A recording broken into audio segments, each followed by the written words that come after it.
national championship game tonight. Yeah, that's Good evening, ladies and gentlemen, and welcome to our January 6th council meeting.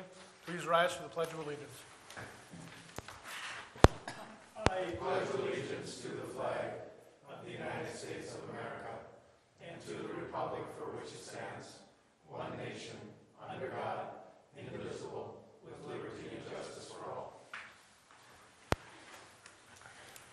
Roll call. Mr. Oja? Here. Mr. Menegini? Here. Dr. Hayes? Here. Mr. Gottstein? Here. Mr. Ball? Yep. Need approval of the minutes of the regular meeting of December 16th and the special meeting of December 30th. Any additions or corrections? I have one addition under council comments. Also requested the city look into snow piles accumulated on the boulevard corners due to vehicles needing to park. And the reasoning behind that, and I did say, and maybe I'm nitpicking, was because they're blocking the sidewalks. Got it.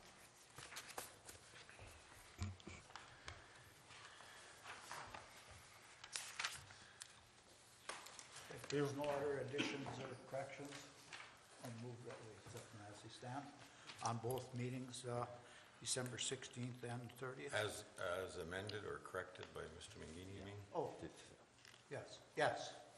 Sorry about that, Doc. Support. Motion made by George, supported by Lee. Roll call. I have one bit of discussion. Okay. I wasn't here at the meeting, but I did see the broadcast, and I was concerned that nobody defended the city's decision to buy portions of Spring Valley Ranch.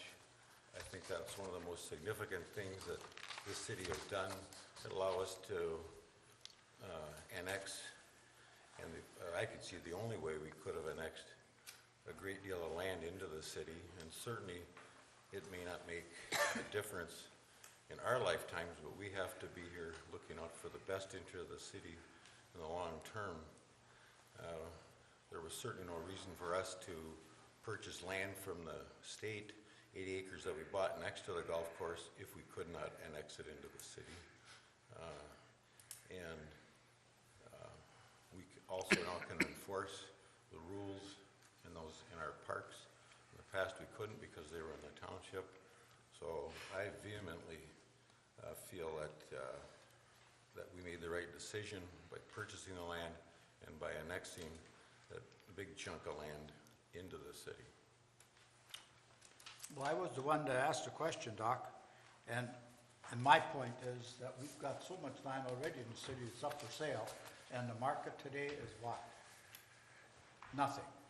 Actually, Well, by annexing it in for the reason of Marion Park and a golf course, there is would been no benefit to us. We have no income, no tax base, no nothing out of annexing that piece of property into. We're not That gonna, was my point. right, but in looking at the long term, we are going to expand. The city will expand that way. We've got the golf course, which is losing money now, so we also purchased those 80 acres next to the golf course. At one time, we were thinking of enlarging the golf course, but now it can't make a go with the land they've got. So someday there's going to be, I feel, going to be homes out that way. And if the Spring Valley Ranch had been sold to someone else, it wouldn't have been vacant land. We wouldn't have been able to annex it into the city. And that, we've been working with the township for years, and they weren't cooperating with as far as going into the other ways of getting that land into the city. But again, I think long term, certainly not in our lifetimes, perhaps you meant in your lifetime, but in any event, I think for the long-term health of the city, we needed that land.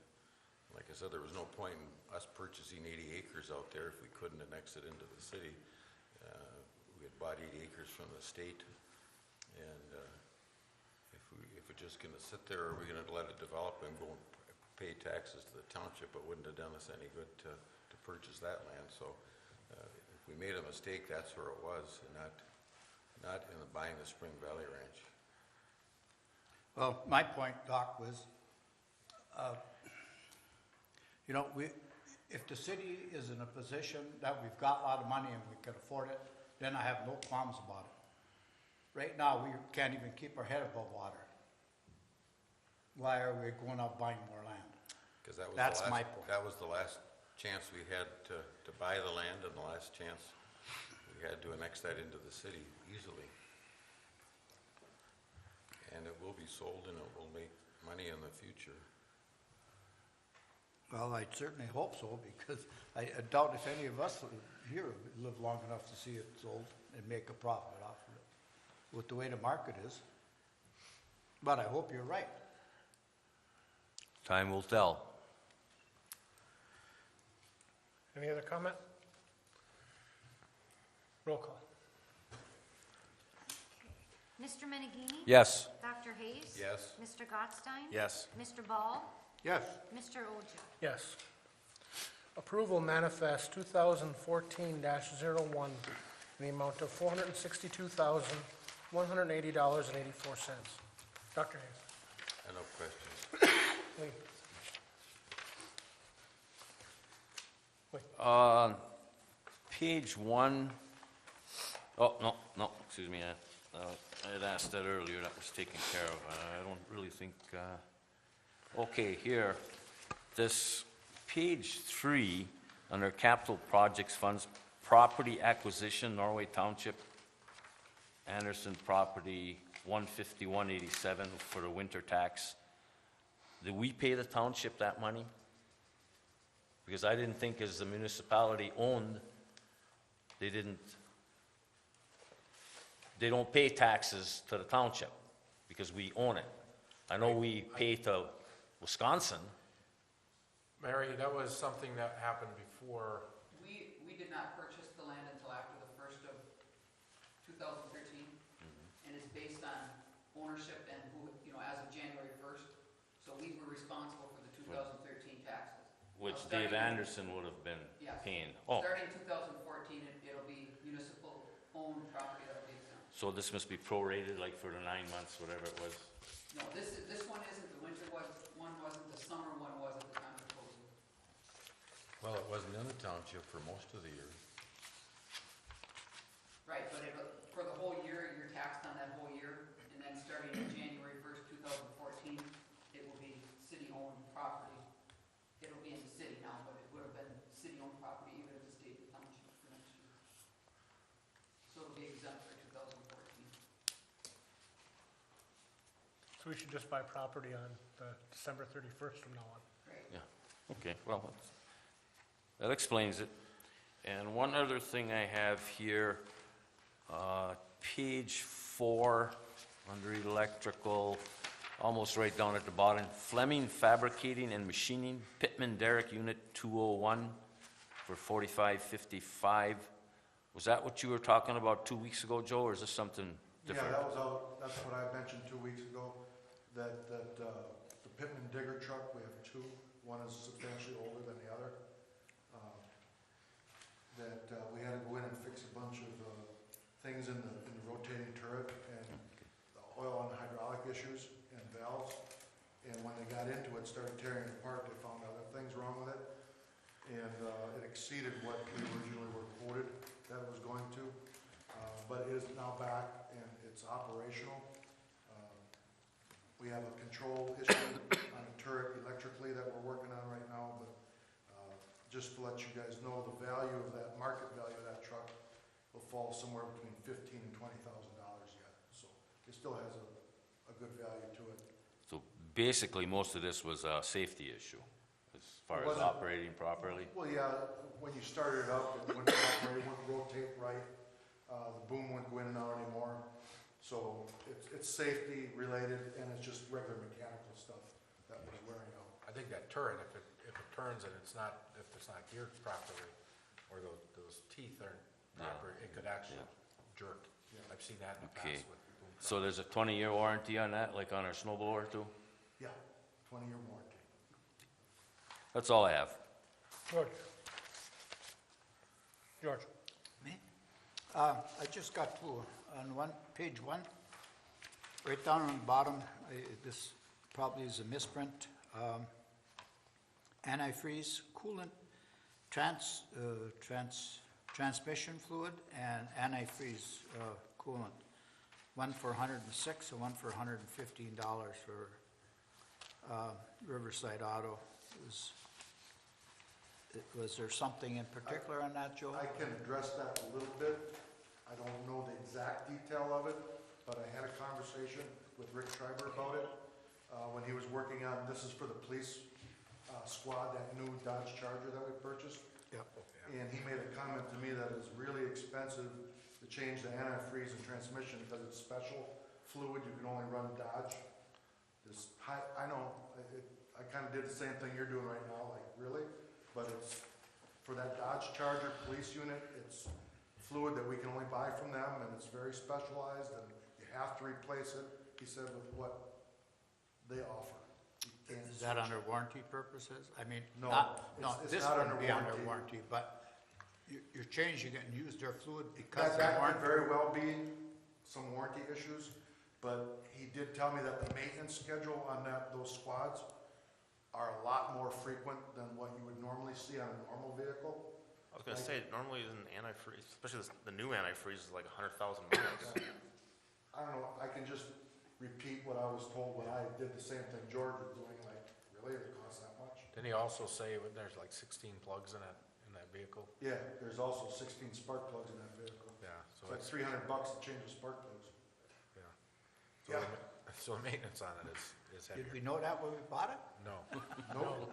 I wasn't aware of that. Okay. And then the only other thing, I know Lee always kind of picked us apart. We ended up with $608 in telephone from AT&T charges. I thought that we were getting away from most of these. I'm sure some of it go back to like the pump house calibrations and stuff, or no? Or am I off on here again? No, you're kind of right, George, and I'll let Mary elaborate on it, because she's Shall- working with AT&T to eliminate these charges. She's having a really hard time with it, so we'll just let her take it. Most of them are, I mean, the lines we have still are there's one at the well site, there's one for the Hydro, hydro, there's one for the sewer, the dialer. the dialer, the sewer, those are the three. that Um, The fax machine here, the fax machine, I believe in the police department. It has an AT&T charge. Yeah. So, but part of the problem we're running into with AT&T, and Rob Fall has been helping us out a lot, is they lump everything into one bill, and we're trying to get a breakdown of exactly what that is, and we're struggling getting that, and so Rob's kind of stepped in to get that for us. There's some other charges on the bill for listings in the phone book, listing in the yellow pages that they don't break that out on the bill, so we're struggling with that right now. It's But just basically, Mary, what we're going to be seeing the rest of now and forever? No, we're still working to There's a few more lines we'd like to take take off. those off, yeah. As soon as we can get them totally off, we will. We're just having a hard time even No, I know reconciling. this is something that we've been shooting for years and years, and I was just, as I was going through it, I noticed that, geez, they're repeating, and I know Lee always bugs. Well, when we first started harping on this, George, over 2 years ago, the AT&T bill was coming in like $2,200 a month. So I mean, we've really pared it down, but still like to get it down more. Yeah, George, the no other problem. thing is, when we had all of the lines on there, they put us under a Centrex contract, and our price per line was relatively cheap. And because we only have 5 or 6 lines left, they won't let us stay under that rate of a Centrex line because we don't have enough lines. So they bumped us up to quite a bit higher commercial rate. Yeah, no problem. I just That's asked. what's going on. Yeah. It's a bad. That's all I had. Chris? A couple questions. Page 1, CIC Benefit Consulting Group. Hadn't seen that name on there before, was it? I used to have that on the add-on page. Okay, That's the name of the company that handles our self-funding of deductibles and co-pays. okay. Then also, there's a GM Communications FCC license renewal. I see that underneath multiple departments. I guess wondering what that was for and why it's split out to multiple. That'd be our radios? It's the radios, that way the two-way radios we Okay. use. You take the And bill every and you have to department split has them by it. the Okay. department. So we split it up with all the departments. Okay. And then on page 2, for the salt, are we buying salt from a different company now, or do they change names? No, we're still buying it through the, well, we're buying it through the My Deal, Michigan Deal, Oh, and so they might have got a different vendor to deliver. I know it's usually was a Cargill or something like that Yeah. previously. Okay, Yeah, they switch on on an annual basis, they take bids, so. okay. That's all I have. Okay, I have no other questions. With that, I'm looking for a motion to approve. Make a motion, we approve manifest 2014-01 in the amount of $462,180.84. Or, Motion made by Chris, supported by Dr. Hayes. Roll call. Dr. Hayes? yes. Mr. Gotstein? Yes. Mr. Ball? Yep. Mr. Oja? Yes. Mr. Menegini? Yes. Okay, we have 4 things on the agenda tonight. The first thing we have is under appointments and presentations, Downtown Development Authority. Mr. Anderson. Thank you, Mr. Mayor. One of our longstanding members on the DDA has submitted his letter of resignation. It's Mr. Bob Carlson. Mr. Carlson, if you remember, he owned the building, the gift store here on Main Street, and this past week, he came in and to let us know that they had sold the building. So under the rules of eligibility for being on the DDA, one of them is property ownership or interest within a property on the main, or in the district, and so now he no longer has that. So Mr. Carlson's asking for acceptance of his letter of resignation. Just so you know that we do not have any applicants at this time, nor did we in the initial request for boards and committees. So we're going to have to just actively seek applications for this position. The requirement for being on the DDA is that you need to have property interest within the district, which is basically the industrial area, the Main Street, the highway up by Norway Spring. If you're interested in seeing where the total district is, if you're interested in the DDA, come and see us. We can give you a map. I think, might be a map out on our website. Not gonna tell you exactly where to get it at this point, but I know it's out there, at least within the document in the DDA. But you can also be a resident, in that district, so. That was my next question. Do you have to live in town, or do you have to, can you just be a landowner? Now, if you can own a business, be an employee of a business in the DDA district, or be a resident, homeowner within the DDA district. So an employee of a business that's in the DDA district, you can be on the DDA. Okay. So if you own a business within a district, you don't have to live in Norway? No. Okay. No, you just have to own the property or have interest in that property. And that definition of interest is an employee has an interest in that property because they're an employee.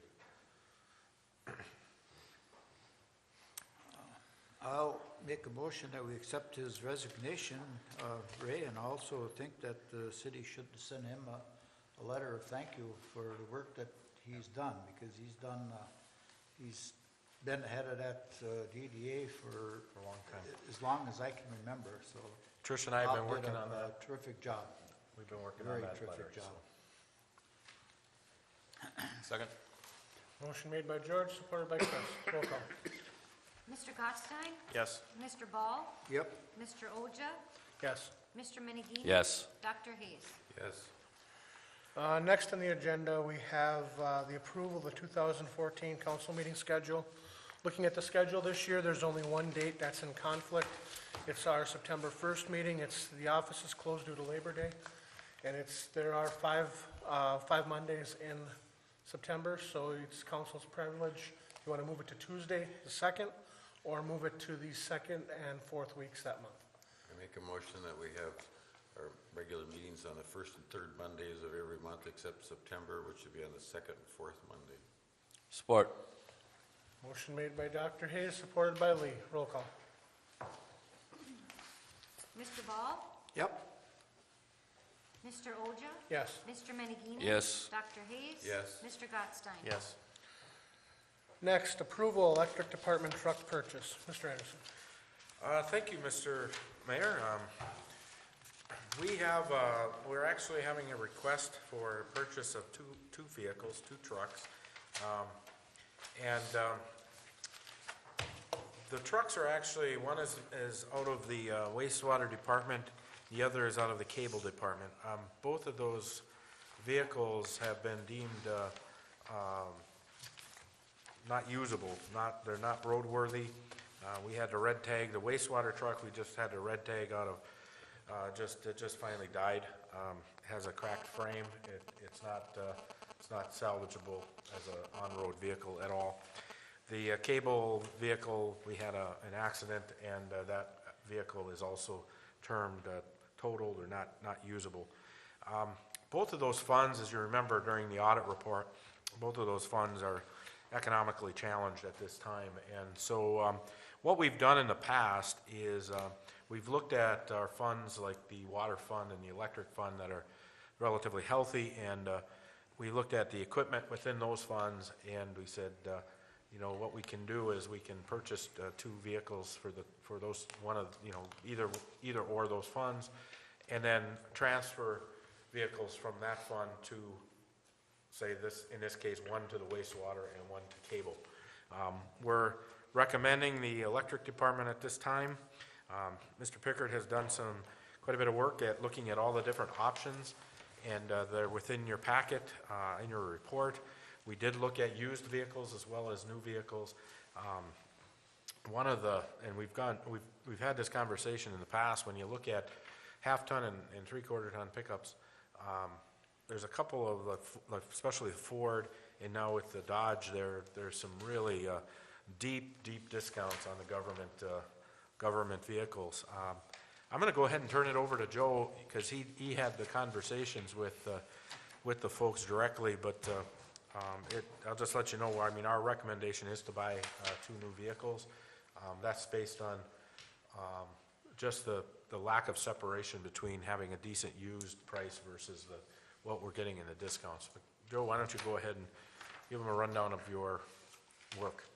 Okay. Well, as you can see by the paperwork, I approached the Dodge, Ford, and also Chevrolet product and asked for quotes. I worked with all 3 vendors, so it would be apples for apples on every one of them, and got pricing on the units. And then I went up to the used, looked at the used option, and talked to Prestige Auto in length about finding work trucks in the auction market, and looking at some of the things that do come, some of the units that do come through the auction. You're looking at 100,000 miles on them already. They're 7 to 10 years old, and you're paying full retail for them through the auction at about $16,000. And really the cost of ownership, when you look at what you got to spend for a used one compared to what you get on these fleet discounts, like on the Fords and the Dodges here, you're looking at $23,000, $24,000.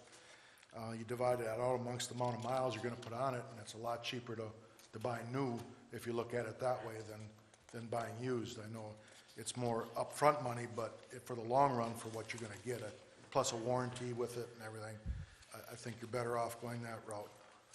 If there's any questions in particular, as you noticed in my paperwork, I did contact the Michigan My Deal government site and talked to the Dodge person in Lower Michigan, and got a price from him.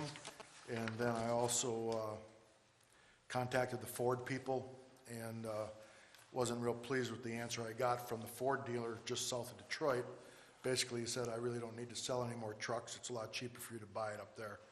He never even did give me a price. So I did my due diligence trying to find the best price for the city on these trucks. I think I got a pretty good deal with Riverside Dodge here, and that's the route that I would like to go, is buy two Dodge trucks and one cab for the truck. So, if there's any specific questions about something, I'd be... With those 2 Dodge trucks, we're going to have to use Dodge fluids? No, not on these. It's not a high-performance police vehicle. The 1 truck cap, Yes, Where's that vehicle going? that's gonna go on into the electric utilities. TV, truck, okay. Yep. And in the meantime, seeing as that truck got red flagged or black flagged, whatever you call it, what have they been using down there? They've been doubling up in one truck. They have not had another truck since that happened. Are So- these trucks readily available, Joe? Are they on the lot? No, it's six to 8 weeks. They're not sitting on the lot. They're 2014s. So knowing if this gets approved tonight, the wastewater is getting by for the winter because we're using a truck out of the Gulf Department to get around that has four-wheel drive so they can get out to the well site on the weekends and test the water. The other guys, I have to do some shuffling in my department, but I might be able to get them in a truck earlier and do some rearranging. One of the issues that we have is that I have to have a four-wheel drive pickup to get up and down the hydro. The thought was we have a 2000 Chevy half-ton four-wheel drive that I was gonna move over to the cable department, but then I gotta find Gerald something to drive, so for 6 to 8 weeks, he might be taking that 1-ton down to the hydro, which is okay. You know, the 1-ton with the dump box on that we purchased 3 years ago.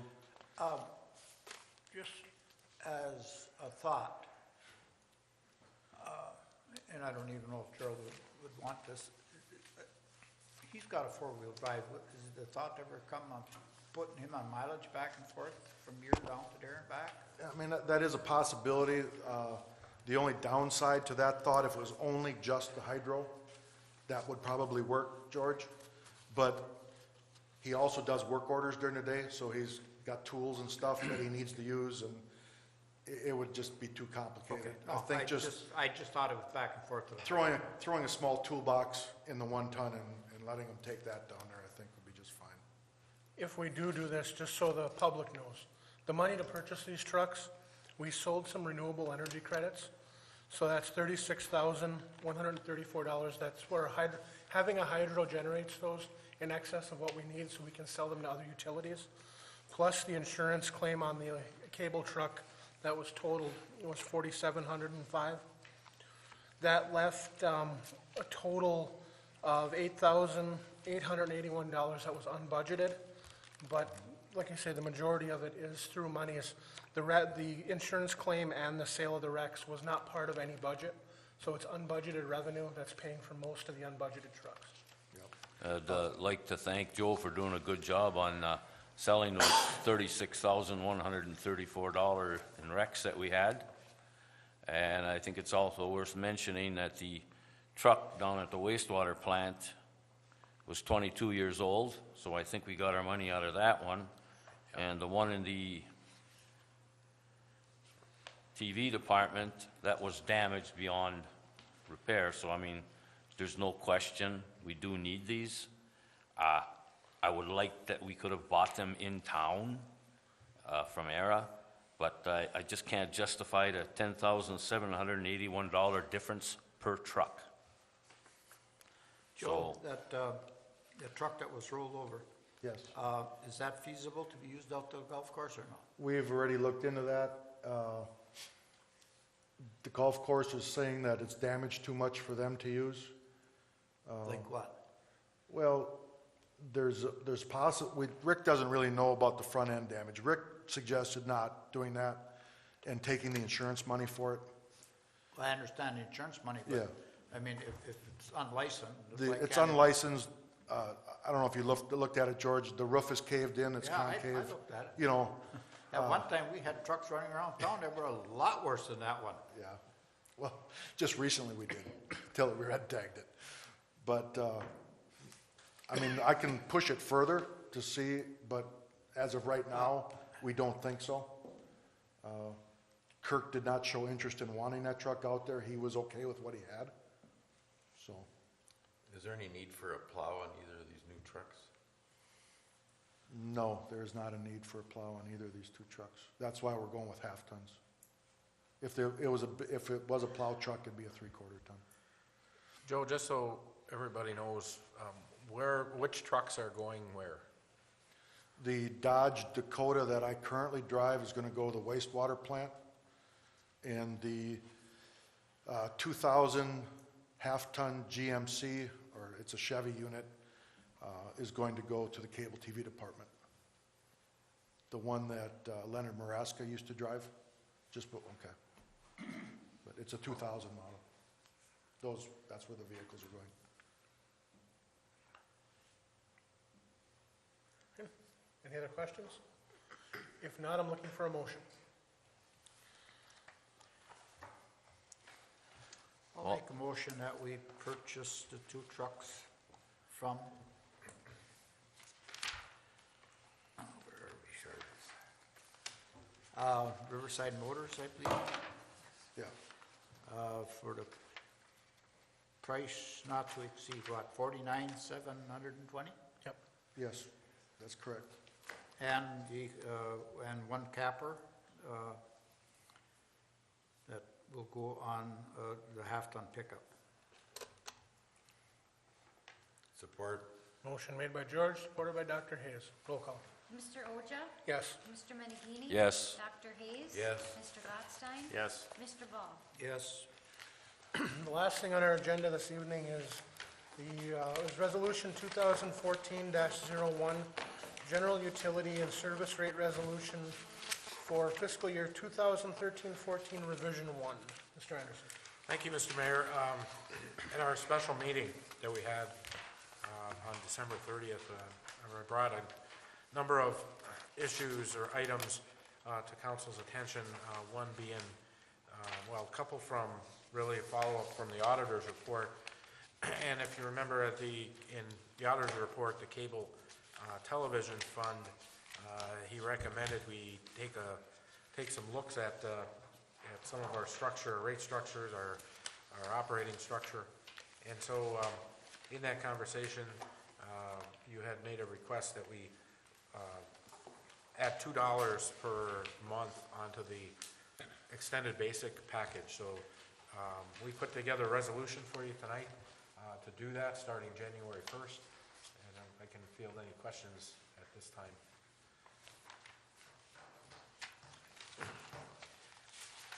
This $2 increase in the extended basic will also extend to any packages that you have. That'll increase those by $2 if extended basic is part of them. Well, the last budget meeting under the previous council, that, as they say here, the additional $2 plus what we raised them was recommended by this independent study. But we tried to get by with the lesser rate. Obviously, that didn't work. On that note, Ray, how much will this raise for us? Well, we have roughly 1,400 extended basic customers, so we're looking at roughly $2,800 a month times 12. So we're looking at somewhere in the range of $16,000 a year. No, No, More than that. about 27, 28,000. $28,000 a year. Is that gonna do it? Well, it's a start. When we go through budget hearings, I think from when we looked at our rate structure, we have to look at it in a combination of market and also, of course, our expense. We said television is very difficult. The television side of our business is very difficult because it's no longer the driver of the fund. It's you just don't want to lose money on the fund. This will keep us at this point current or even within the fund for the cable side. When we get into budget hearings, we are going to have to look at the internet side because that's where we have expense, and that's also where we have our heavy user onto the bandwidth that we have. So we're not prepared. We weren't prepared to deal with the rate structure at this point on the internet, but we will in future meetings deal with that. So to answer your question more directly, it keeps us whole on the TV side of the fund, but it doesn't finish the conversation from the expense and the revenue side as a fund as a whole. So.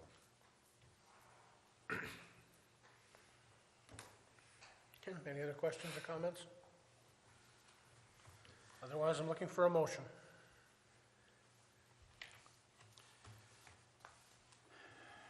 I'll make a motion. Thank you, George. Nobody wants to take Nobody wants to, George. What a bunch of chickens. We raise the rates on our TV for $2 a month, which will bring to Norway a basic extended package of $51, and a basic package of $15 for the residents of Norway. And also, like Jeremy mentioned, our bundle packages on the bottom of the sheet will be raised in accordingly. I'll support. Motion made by George, supported by Lee. Roll call. Mr. Menegini? Yes. Dr. Hayes? Yes. Mr. Gottstein? Yes. Mr. Ball? Yes. Mr. Oja? Yes. Ray, I just wonder, I think that's pretty much on the rest of our agenda. Yep, that's, If you'd want to elaborate a little bit more on our meeting on TV and basically the whole conversation that we had. I mean, it just isn't ending here. We're kind of looking over the whole package to make some decisions down the road. You feel free to.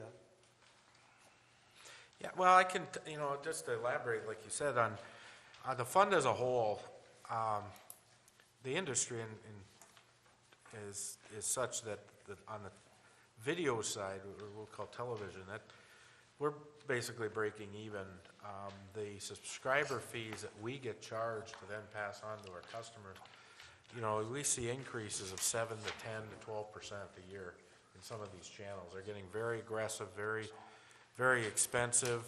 We're seeing some viewer drop, and this is something we're going to have to talk about. It's a lot of it is because of the internet.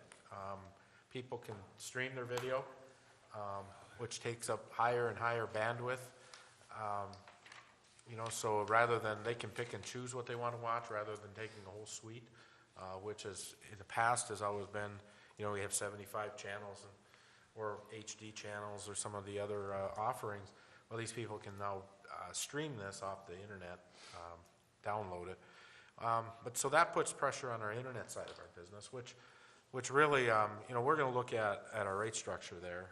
I'm not talking about, coming out with a huge difference, or I don't think we're going to be talking about a huge difference in rates, like we're just going to add X amount of dollars to the rate, but I do think we have to reorganize the rates, especially to account for the heavy users, because they're using, we don't have a metered service, and, if you don't use a very much bandwidth, you might be subsidizing someone who uses a ton of bandwidth, and bandwidth is what your costs are, so on the telephone side, we have to be very price sensitive, because quite frankly, it's easy to shut your phone off these days because everybody has cell phones. So that one is very price sensitive, so we have to be careful. So it really comes down to our discussion on the internet side. We just have to be conscious and investigate what the market's doing. And we also have to look at how we're handling the fund. I don't think it's fair, and I've always said this when we go into budget talks, to just focus on revenues. I think we have to have a very strong focus on our expenditures. How are we operating? How are we managing the fund? How are we doing? And that's something we take very seriously. So when we get into budget hearings in March and April, starting up in April, that's really where we're going to, I think what you're saying is what we're going to focus our attention on, and we may have some different approaches come May and June. So. Thank you, Rick. I have one question. Did we approve the minutes of the special meeting? Yes. Yes, That was in your motion? 'Cause Yes. I don't recall I that. included them at both, Doc. Well, we have no audience, so George, any other comments? Okay, I've got a couple of questions. Joe, on that equipment that we had to replace up at the head end here, I can't recall what it was. It was the receivers. Yes, I Don't- told you guys it was an insurance claim. yes. Don't we have, just as asking out of Yeah. curiosity, don't we have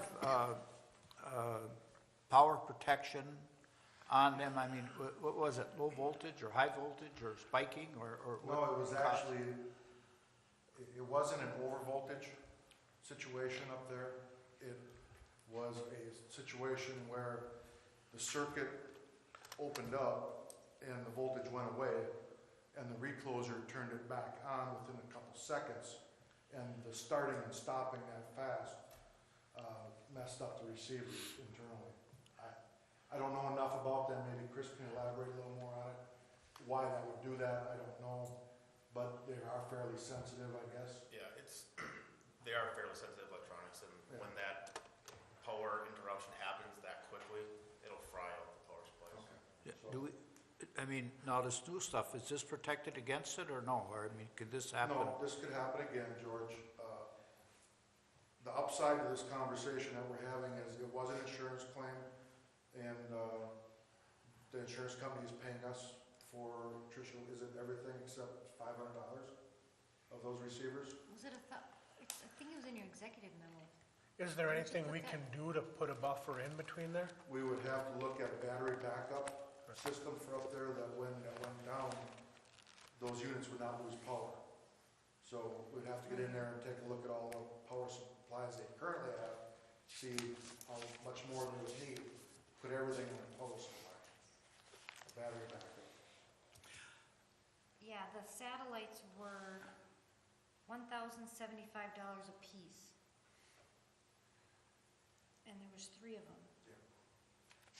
And the deductible was $1,000. Okay, so everything was fine.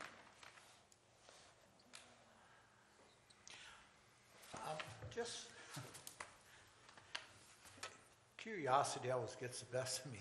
Well, a number of years ago, we had a plan in place to, on emergency shutdowns, or Ray, you probably are well aware of this, that we had I don't even remember what the situation was, that they were looking to have this emergency power on, say, like the plant down, sewage plant, and a number of places.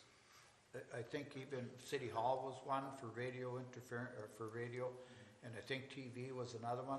Whatever became of that? I mean, was that ever? Yeah, there's a countywide emergency management plan, and then there's a specific to the communities, where it identifies when we have, they obviously want local control as much as possible, but the county has resources, so if we had an emergency here, we could call the county. Some of the backup units that you're referring to, I think, are county, you know, where they're mobile. But we did identify certain facilities that should, at some point, have emergency backup. The City Hall is one of them, because this would have been our command, or is our command center. Right. The head end was discussed. I can't, there might be some up there, but I don't think it's a total. And the other thing is, when your battery backup kicks in, isn't there a delay? No. So it would save it? Yeah, battery backup, typically what you have is you have battery backup units that will not delay. It's automatically switched. There's no delay, even in There's a no delay. millisecond? No, it's integrated right into the system. Okay. And usually what it That's not does- just the battery backup you go and buy at Best Buy. I mean, that's No, this is a battery backup similar to what I have at the substation Right. of hydro. That's like a 130 volt battery Right. backup. I mean, I want people to be aware of this. When we're talking about like this equipment, we're not just talking about No. buying some of these, Well, they could be. off-the-shelf. That would work, but what you want to do is you want to get a battery backup system that could eventually interface with a generator unit, so that Right. when a generator kicks on, it'll take over. We have looked at, to kind of follow up with what George is saying, we have looked at the different facilities and where we need to implement, at what levels and how large our backup systems I are. know there was We just haven't gone through with some of a them. lot of time spent on getting pricing on all the places that we thought that we'd have them, and getting the prices and how big of a generator we'd have to have and all that. And I was just wondering, whatever. Well, I think you were on the council at the time, that Yes, we even yeah. commissioned UP engineers to do a study for us. Do you remember I that back can't that far? recall. I Yeah, know we were I- heavily involved in it, but Yeah, not to we extent talked of quite a it, I bit don't about it. recall. Okay. I see, Ray, that we got pricing and stuff on them speed signs. And I noticed in your notes there that what you call a lot of vandalism. I noticed down in Marinette, Menominee, because I go down there quite often, I see that they're bolted basically right to a telephone pole. So, I mean, there's something that's permanent. I mean, they're on that same pole every time I go down there. So, just so you're aware of it, I wasn't really talking of something on a mobile trailer that you could move around. This was permanent. It made me very self-conscious when I went through them areas, because I was constantly looking for the sign. I mean, I didn't always remember where it was. I knew there were signs there, so I mean, I did slow down, because I was constantly looking for the sign to find out what my speed was. I mean, just any insight on it.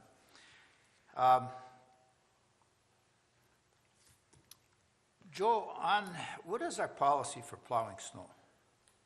We come out when there's 3 inches or more. Okay. Last meeting, I really commended the guys because they do a hell of a job, and they really do. My point, and I'm just inquiring, I mean, on Christmas Day, here, we got everybody and their brother out plowing snow. I mean, they're plowing the alleys, they're plowing the snow up around the high school. School ain't in session for 2 weeks. I mean, these guys are making double time and a half or triple time. No, at Christmas time it would have been double time and a half. I mean, and the next day, they're out picking up snow in parking lots. Is this a wise decision to do something like this? To not plow. I mean, on when we here, have on the right Christmas amount? Day. I mean, I can Yeah. see on Saturday when you're making time and a half or something, you got to cruise out, yeah. But on Christmas Day, when you gotta pay all your employees 2.5 times their wages, and they come out and they gotta give you the whole shot, where they're basically, it's used to clearing the snow out and up by the high school when there's no school for another 2 weeks. I mean, I'm wondering, are we managing our money wisely? Well, I can't really answer that, because David made the call on that, and he didn't call me to ask me my opinion. His direction for me was at 3 inches, we go out. I can understand Yeah, it. so Like I said, that's why I he made, praise the guys because that's why he made they his do a call. wonderful Now, job. yeah. I'm just saying with the circumstances No. and the holidays and everything, and you're paying these kind of wages for everybody Yeah. for 8 hours, I mean, is this money wisely spent? That's my point. Well, along with what George was saying, coming out Christmas, yeah, we had enough snow, Yeah. but should they have just opened routes and not worried about? I understand what he's saying, and I think that some of that, yes, could have happened and lowered the amount of hours that they were out, probably. I'm sure the guys ain't complaining. No, but I also want to say that, you know, on the backside of that, if that is our policy at 3 inches, we do a complete, because that's what it is. 3 inches or more, if we do a complete cleaning. If we go and we don't do that then, and the residents of the city of Norway start complaining, you know, am I gonna have problems on the reverse backside of that also, you know? Say, well, God, we had enough snow and my alley didn't get plowed, because I hear that too. You know, I work down the policy of 3 inches or more, we clean everything. And if it's the council's pleasure to say on holidays, Joe, and if you can only get by with just the main drags and do some salting, that's great, do that, you know. I just want to make sure that everything is covered, that's all. Well, I was gonna comment during my time too about some of the plowing, because last weekend, they were out over the weekend too. We didn't have 3 inches. We never got up to 3 inches. I believe it was Sunday that I saw them out, Saturday or Sunday, and we never got to 3. So I think they're really pushing There was an inch and a half. On Saturday, we had about an inch and a half, but we didn't plow. There were trucks out. We, Yeah, they're plowed. if the police call and say that the main roads are bad, we come out and plow and salt those, but we don't do a complete plowing. They were complete. It wasn't necessarily like up by me, the side streets weren't getting full width cleared, but Yeah. there was trucks running them. Yeah, there were, all the side streets by me had 2 passes done. Yeah. I would think too, it would make a difference as the type of snow. Like, I was up at 5 o'clock Saturday morning, and I took care of 2 inches of light fluffy stuff. Even if it gets up to 3, it was light and fluffy, but you get 3 inches of a heavy wet snow, that's a totally different ballgame. You know, I don't know.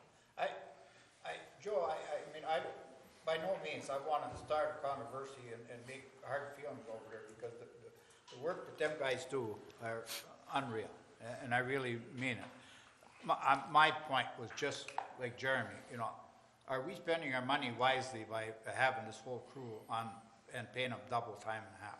That is my point. I think maybe in the future that we should maybe look this over a little bit closer before we kind of go into that. That's the only point that I wanted to make. Okay. Yeah, I think You know, everybody's looking for a dollar. I don't blame the guys for coming out. If I was making that money, I'd work 24 hours a day if they let you, but I mean, you know, I think that. overall, I think it's our responsibility, or your responsibility, somebody's No, responsibility ultimately, to make the right call. the first responsibility comes to David Ball, because he's the working foreman that makes the call, and then it's me after him. So ultimately, it's me. And, you know, I was just working under the direction of 3 inches or more, we clean everything. So we can look at that policy and have a discussion about it, and if it's a holiday and we don't think there's gonna be that many people on the roads anyway, and we can get by, you know, yeah, we can do something different. I think it's, one of the keys is that between the residents and the staff and the guys, is that you have direction, you know, what the policy is, how we can explain it, and what their understanding is. But as a citizen, I mean, we see this with the county roads, the state roads. You know, their new directive, this has been now 2 years, I think, where it doesn't matter how much snow you get, they're only doing one lane. You know, if it's a snowstorm and you're out driving up Iron Mountain, if you notice the center lane, they're not hitting that center lane. You know, they have some major and minor routes, but they have gone back on what they've done. So there's some inconvenience from our standpoint that we, you know, from a resident standpoint. And I think we might have the same deal, but as long as we, you know, we can explain it and we're consistent in how we do that. So that's something we're gonna have to look at and say, okay, I think, you know, like Lee was saying, I mean, I hit that like he did on Saturday morning, and it was, boom, it didn't take me as long, but yet I've had half of that when it was wet, and it took me twice as long. You know, I mean, it all depends. That's all I have, Jeremy. Chris? Kind of adding to that, something I wanted to bring up was with our salting and sanding. I kind of noticed, just being in different towns and stuff, that most towns don't salt all their roads, they just sand. This is kind of the side roads, and it looks like and it's great that we do that. We salt pretty much everything, and the roads are all clear, but are we spending a lot more money salting everything versus just salting the main thoroughfares and sanding the side roads? Well, obviously we spend more money. We do spend more money doing that. Is it a lot more money? No, I don't think it's that much more money. Majority of our salt goes on the major roads Okay. in this town. And we throw a little bit of salt, sand mix on other areas. So I agree with your observation. There are towns that are only sanding. And we could look at something like that. Saturday morning, The big issue that we have, though, is with the sewer system and the sand getting into the storm sewers and causing problems, especially with our grit, we are not having the kind of grit removal system at the plant that we needed. And that was where a lot of issue with the sand came in. It was just getting into the sewer system. That's why we do heavier salt and not much sanding. We're mostly separated now our wastewater from the We storm have sewer? separated quite a bit of it, yes. There's still some areas that aren't, but Yeah. the majority of it But for the is. most part, we have. Most part it is, yeah. When we do the sanding, we have to be careful in a number of areas though, because, you know, we have in the north and over in your third ward, very hilly. No, areas. and I think there's So we definitely have to- spots where you have to salt and sand to get rid of that, that ice or snow, but, I mean, I think, like, around my neighborhood, it's all flat and it's fairly low traffic. If you plowed and sanded, it would probably be fine. I'm just, again, cost savings, look out, not that I'm complaining, I mean, I think our streets are very well maintained, and it's great that they're all salted and clear, but we also buy a lot of salt. And salt also rots out the cars.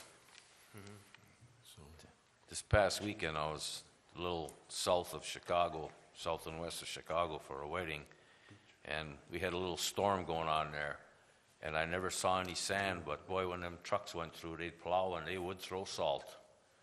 All salt, I mean, I never seen so much salt. And that was just in a town Turn it bigger into than a this, but gravel just roadway? your regular blocks, your regular streets, and just, they let that salt go. Of course, it's gonna get warmer quicker there. That's all I have. Dr. Hayes. well, I brought up about the salt issues in the past, and I agree. I'd hate to see the salt killing the vegetation and rotting out our cars, but I have no other questions.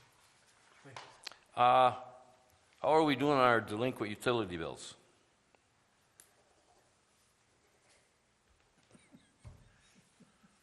Nobody's gonna answer me on that one?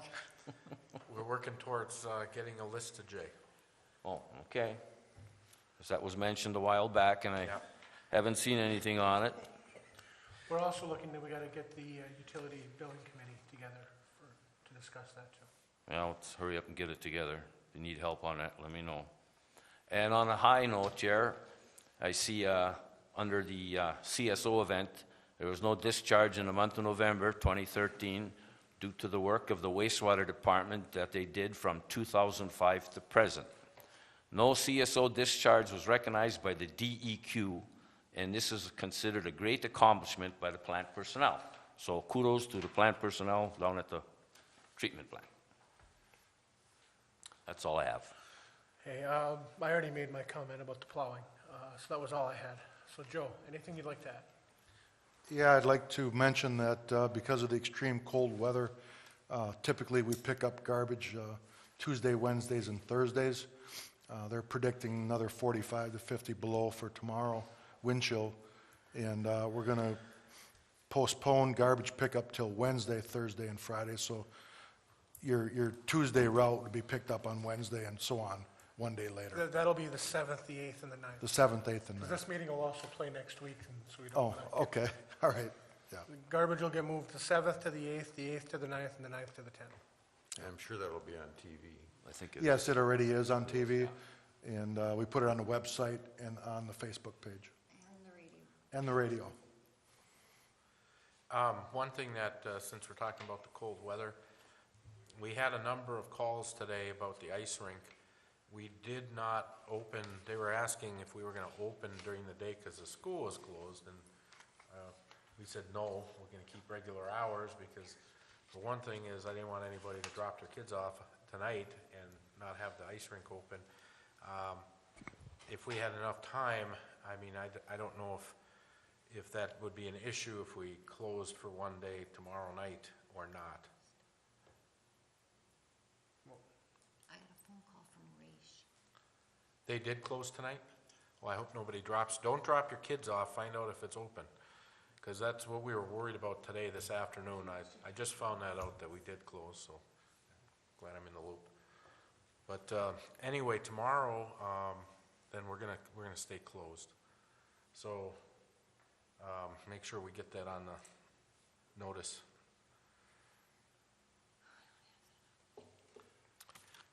Anything else, Joe? No, that's all. Mary? Tricia? Jay? No, thank you very much, Mr. Mayor. Okay, Ray, anything else?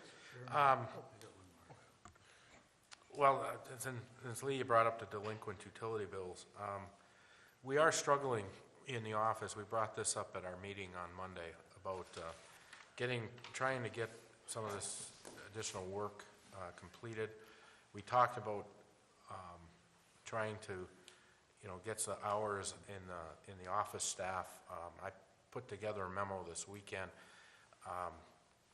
and I'd like to make sure that we have that conversation, whether it's you guys come and talk to me privately or we can talk about it now, but I am concerned that we're not getting to some of those things because of, quite frankly, the amount of work we have, and it's not fair on Mary's part, to be looking over and saying, well, why aren't we getting this done? I mean, she's got so much stuff on her table right now that she's trying to get done, and this is a new added task. So it's not that we're ignoring anybody, it's just that with the volumes of work, if it, we talked about a couple different options of getting hours into the city hall, into the staff, additional part-time and possibly full-time, but, I definitely want to have that conversation. I'm not, we're looking for direction. I think that's the biggest key. So I know George and I had a good conversation. I had a earlier today. conversation with Ray late this afternoon about this. And gentlemen, my personal feeling is, I think this should be discussed as a group. Just for the simple reason that we can understand each other's feelings, how we feel on these issues, and make a decision on that. At our last meeting at the end, whatever, that we had the special meeting there, I think thanks to Joe, the figures that we come up on reducing our ideas of reducing our pension, because of the figures that Joe come up with, I think we made a big stride in the right direction. And that was because we were all listening, we're all on the same page, and we all come up with our ideas and put together. And I thought it was a major accomplishment. And with that feeling, that's why I mentioned to Ray, I said, Ray, I'm not in favor of discussing this on a one-to-one basis. I think if a decision is made, it should be made out in the open, and everybody talk about it, put their income in, their input, and make a decision on that basis, because every one of us, I'm sure, is going to have a different idea. And I expressed that to Ray, and that's my feelings. So if we're going to have a discussion, I think we should either have it at a special meeting or have it now. Yeah, I've worked with the manager a little bit on this, and we've gathered some ordinances from other communities. Take a view at what they're doing, see if any of these have been challenged in court or something successfully, and there does not appear to be any information that we have that would be contrary to what we believe we can do. So we're going to be, once we're ready, I can sit down with the manager and others. We can go over some of these ordinances, supply you copies of these and so on, just so you have some idea what we can do to enforce our collection. I know there was a couple of different ideas, and we've got some material. Ray provided me some material that he received when he went to an electric association conference and gave me that, and I read it over, and there was a lot of information in there that we could use as well to collect it. But one of the communities I checked with, their enforcement tool was such that they said that they had something like upwards of 90% collection on the utilities that were delinquent as a result of these ordinances that they adopted. So, we have some opportunity, but again, I think it's a matter of getting some clear guidance from the council, because there was a little controversy about some of the suggestions that were made, and to make sure that we have the staff time and everything to do that. But my office is prepared to work with whomever, the council, the manager, any of the staff, to try to get that done. And so I think that we have had some initial discussions on that, in all fairness to the clerks and treasurer and the manager and all of us. We've had some initial discussions, but I think some of that too was interrupted by the holidays as well, and deer hunting and so on. It kind of got put on the back burner. Thank you, Mr. Mayor.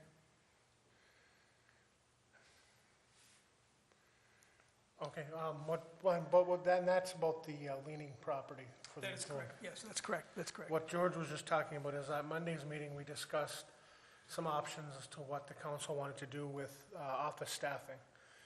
As Ray said, right now, the office is struggling to get everything, including getting that list to Jay, to getting everything done with the hours that we had. When the utility billing clerk retired, we opted to go with one part-time, because we felt that we may be able to do it and to try to go with one part-time. What we're finding is the workload is such that one part-time person is not enough to fill that position. So what George was talking about is the council needs to decide how we want to move forward. Do we want to go with more part-time people? Do we want to go with moving the person we have now up to full-time and then taking a look at that? So that's what George was talking about. Yes, you know, I understand where Ray is coming from, and I understand where Mary's coming from. It definitely, it's a no-brainer to have one person in there that is constantly gonna be working on the same thing. I mean, I agree 100% with you, Mary. But my point is, the council, before I was on it, made an issue or a point of not hiring anybody full-time anymore. It seems like any time a situation comes up, we change the game rules to accommodate the situation. Now, if we're gonna stick, and Ray said that he had talked to you, Mary, and he had quoted us, I mean, it's by far a lot cheaper to hire 2 part-time people than it is a full-time. I understand this. I understand where you're coming from, Mary. You don't wanna keep on training new people. I understand that fully. But are we gonna keep changing our policies here every time we hire a person? Well, let's see, what does this department want to fill in, or to make her happy, or to make him happy? You know, I'm sure when David lost the 2 garbage people down there and had to go at part-time, I'm sure he wasn't happy about the situation either. I'm not picking on anybody. What I'm saying is, we make policies and we break them. They're not even, the ink isn't dry, and we already broke them to accommodate somebody else's wishes.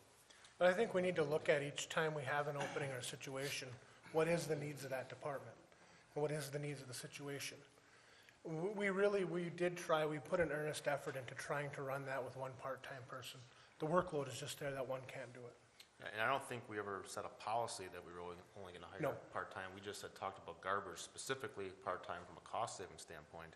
And like Jeremy said, we tried this out with the billing clerk, and they obviously need more time. And I do agree that having one full-time person in this position versus 2 part-times probably a better position for us, just from a continuity standpoint, that when you're working with billing and these kind of issues, it's hard to split that load between 2 people and keep the continuity between the billing, so that as issues come up, one person's not, dealing with an issue and the other person's not aware of. So having one person in charge of that, overseeing it, and if it has to be full-time, it has to be full-time. So I support that we make that a full-time position. You know, and I had mentioned this to Ray too, or I questioned this to Ray today. When Paula retired, I thought, and it was talked about, that position was gonna be down and combine it with Joe in electric department over there. So we could stay with one person and put her in billing. The electrical department is covering the billing on it, or paying the expenses on it. So I mean, why isn't she put down there? That would solve the problem, but evidently that doesn't But George, are fit you then into the gonna have situation customers- either. Where are your customers gonna go pay the bill? Are they gonna go down there and pay the bill too? I didn't say that, Mary. No, but that's what we talked about. I- I mean, if you have the billing down there, the person that's doing the billing has to be able to react with the customers.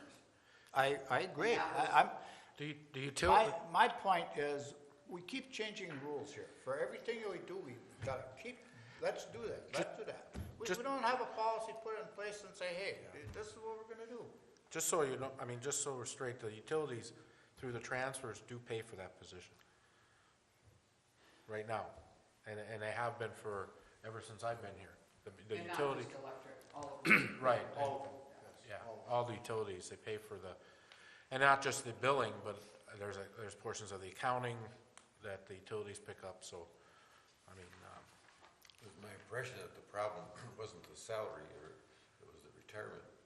And since we have to fix our retirement policy because of the way it's set up right now, and I believe it'll fact that MERS didn't tell us for years where we stood on any of this.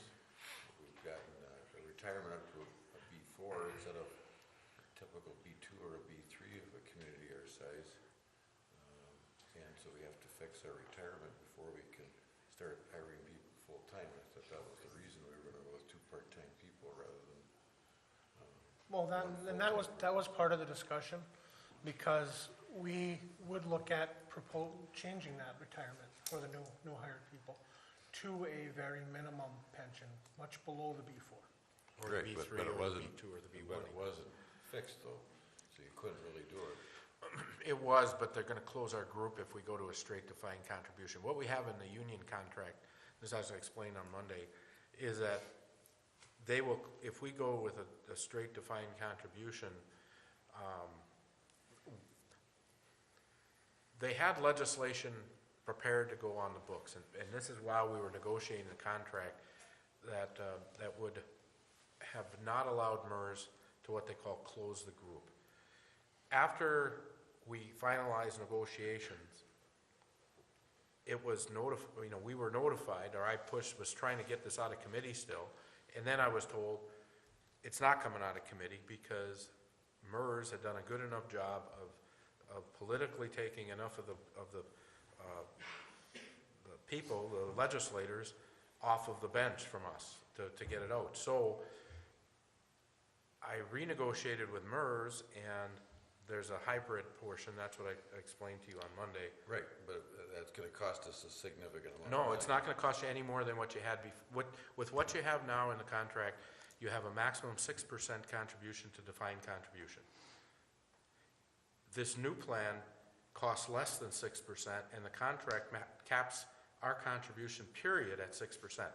So whether it's defined benefit or defined contribution, our contribution cap is 6%, period. There's no more cost than one way or the other. It's just that if we have a very small defined benefit, a 1.0 multiplier, which is basically a 1% versus a 2.5, which is 2.5%, which is what you were talking about this before. The cost of that is quite a bit different.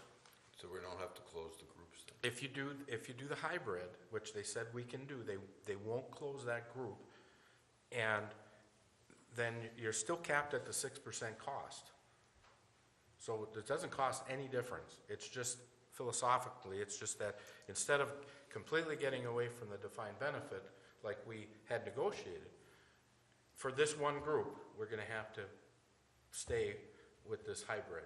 Now, what George was referring to, and rightfully so, is that when they close the group, there's a spike in your cost, there's a curve, okay? And from a cash flow standpoint, we can't, under our general fund, we can't afford that. But in our utilities, we can manage that.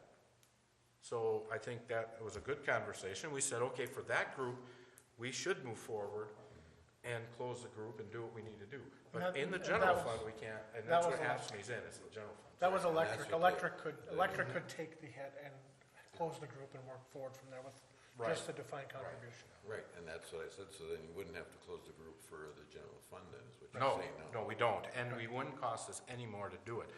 It's a philosophical question of whether or not, we should go forward with that, because it's like I said before, if you ask me point blank, you ask me a couple very specific questions, and I'm gonna answer you very specifically and honestly with those questions.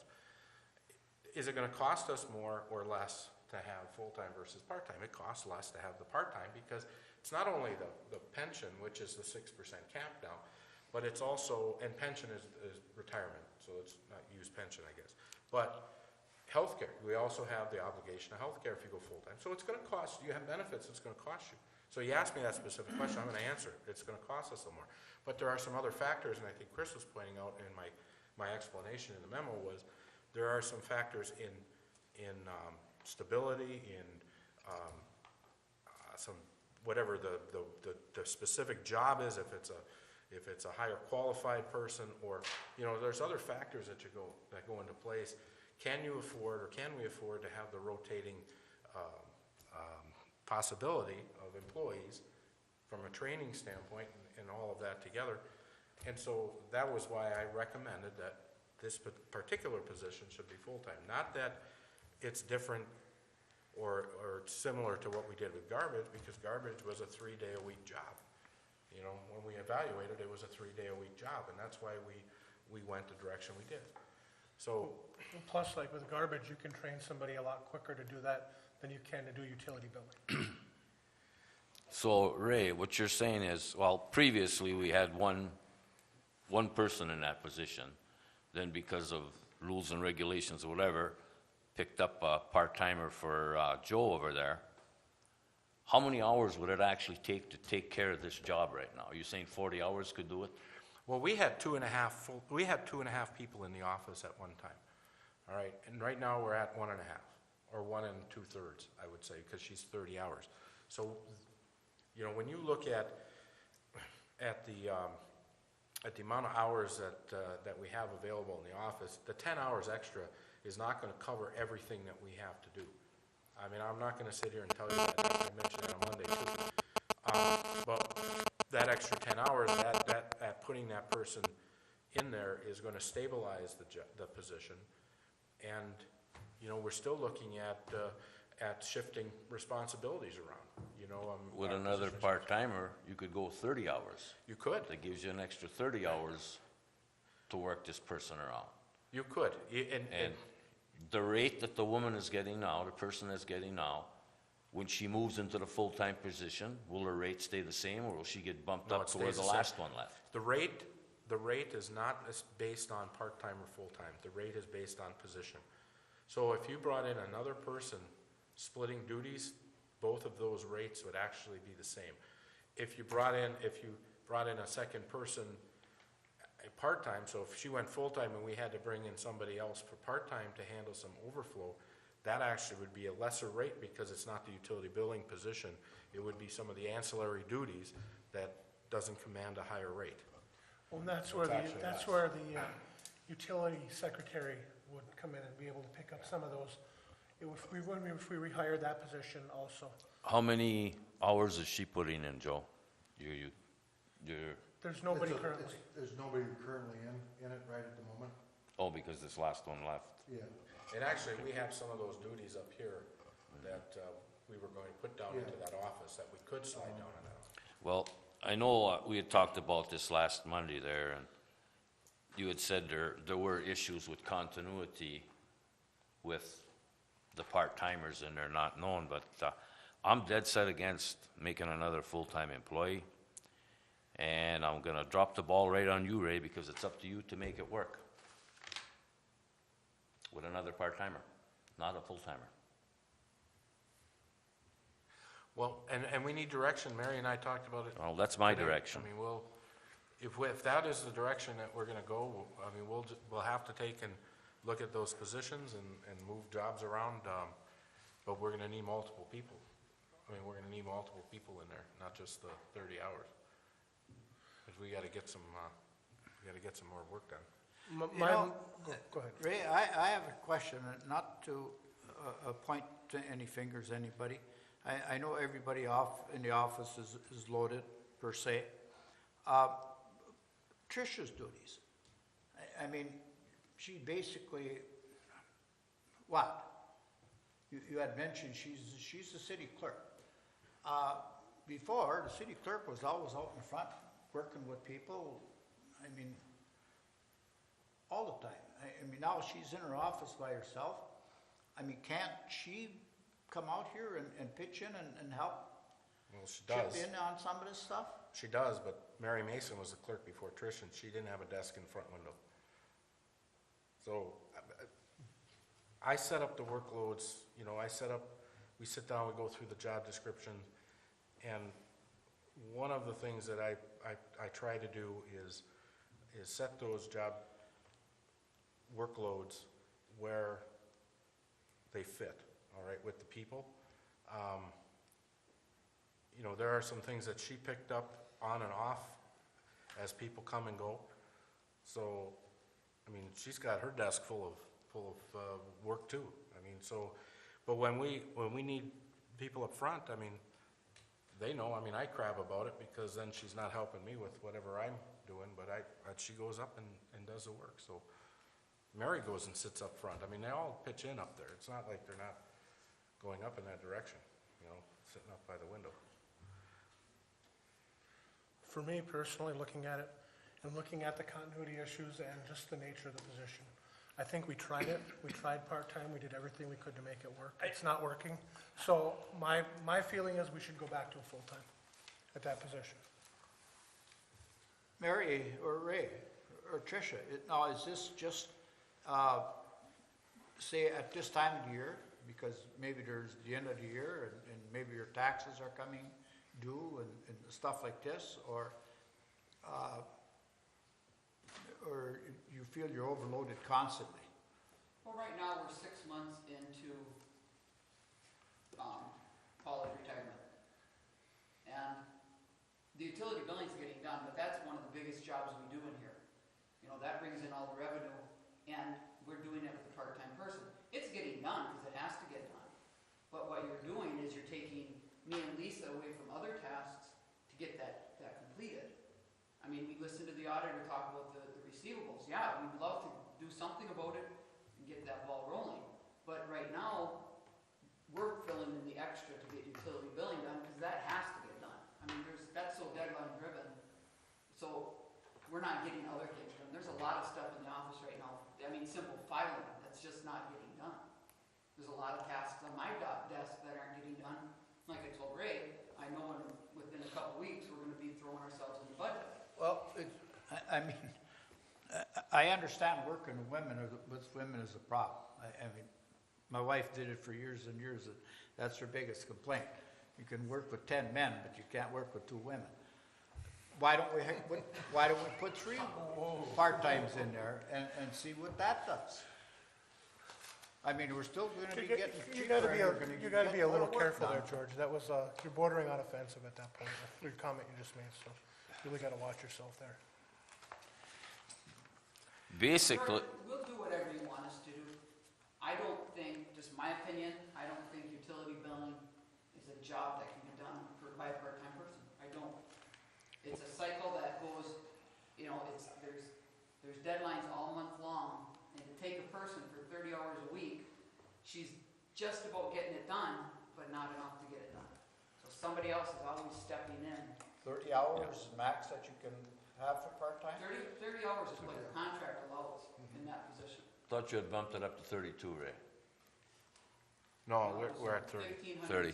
Well, I respect No, your it was opinion, 20, Mary. it was 26, I think. Was We it? bumped Well, it, we bumped bumped anyway, it up to. I respect your opinion, Mary, but wouldn't going with the other part-timer solve the same issue besides possibly the continuity, because she might not say, because this person, I shouldn't say woman, this person can help out, say, another 8 hours there to make up for the 40 hours, whatever is necessary, and then, like you said, do the stuff like the filing. I mean, to me, it'd be kind of silly for you with your wage, which you deserve getting, to be just doing simple filing that I could possibly even do. I agree with You know what I mean? Which would take a load off you somewhat, which you could possibly do something in the building or whatever. Just lighten up your load a little bit, lighten up Tricia's load a little bit, because you're getting an extra 30 hours. If that's the direction we go, I don't know that I would take that other person and completely train them in utility billing. And I'll go back to what Chris said. You lose that continuity because you've got somebody who's doing 3/4 of the job, and you've got another girl who's coming in and trying to figure out where this one left off. But you can do that yourself, and can Trish do that? Trish No, doesn't do much of the utility billing. Okay. Lisa's pretty trained on it. Oh, okay, so couldn't that person then, We would have to work Look- another part-time position into other duties, not specifically utility billing. I would still leave the person we have with utility billing and work around that. Personally, I think that job is big enough to be a full-time job.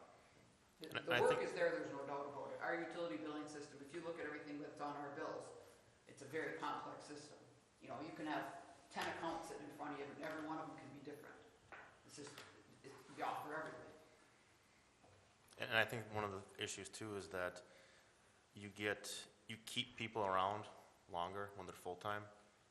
With the part-time, there's probably gonna be a lot more turnover, and especially. Unless you find a perfect part-timer. Yes, unless you find the perfect part-time. But between having the turnover and also getting the quality of candidate into that position, you get a better quality candidate typically in a full-time position than you do in a part-time position. And I think for that position is what you need. You need a full-time person. I think what Jeremy said, we tried it, and it's not working, and we may need to go back to the full-time. Dr. Hayes, what's your feelings on this? I'm still undecided. I thought we'd already settled on 2 part-time people. At least that was the feeling I got on our meeting a week ago. And then with the notice in our packet that the staff wants to go to a full-time person, it sounds like we're still going to have to get another part-time person in the office to take up the slack for There everything. would be one other part-time person being brought in as utility secretary that. Right, so we're talking about hiring one part-time person as a full-time person and then adding a second part-time person. Yeah, well, bumping the one part-time. That's and then- yeah. what is being recommended.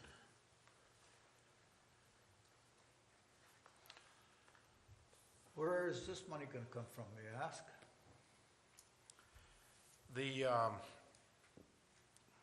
The staffing, especially the utility billing side, is paid for through the utilities, through the transfer in utilities.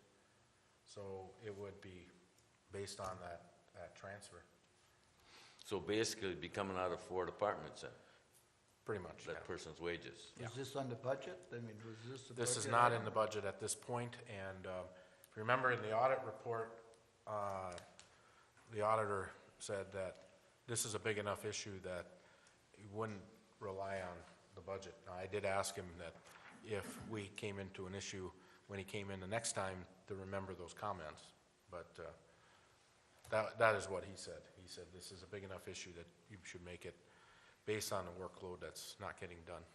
Now we're handling that. But whose budget is gonna pay for it? I mean, what department's gonna pay for it? It's split up in the transfer between all of the utilities. So it's a percentage based on that transfer calculation from all of the utilities. So you're robbing a little bit from each one to, Well, they pay for the work that's done. yeah, but each one has to Each one reduce has their obligation. their obligation in order to pick up the load. Right. Again, you're recommending that we hire the present part-time person for full-time and hire another part-time individual, is what you're. Yeah, we aren't, we need to make sure that we're doing any of the hiring seamlessly. We obviously have somebody that's working in that capacity as a part-time person, and she would go full-time. The discussion of hiring an additional part-time in the office, I don't want to